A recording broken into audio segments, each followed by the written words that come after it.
old breed of chicken called Scots Dumpy that was thought to be almost extinct by 1976. Joe Henson of the Rare Breed Survival Trust in England only knew of 10 birds left in the world.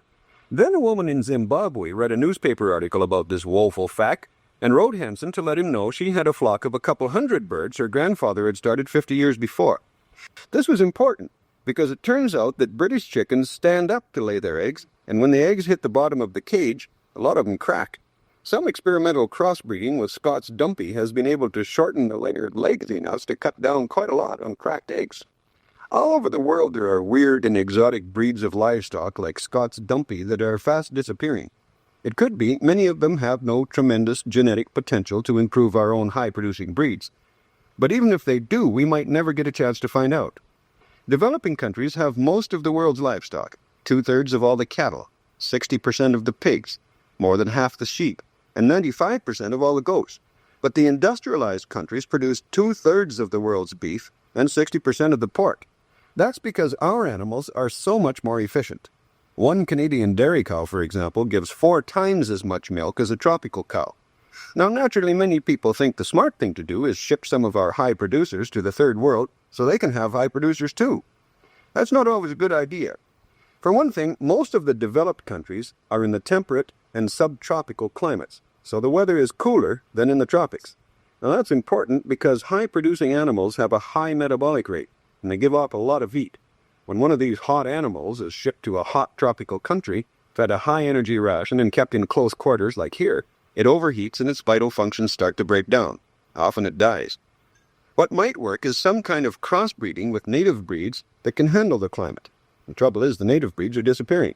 It's even happening in developed countries. Since the 30s and 40s, when selective breeding became really well understood, productivity has skyrocketed. For example, in 1950, it took 4 pounds of chicken feed to get a pound of chicken. Well, now the chicken's feed conversion efficiency has been improved so much, it only takes 1.5 pounds of chicken feed to produce that same pound of chicken.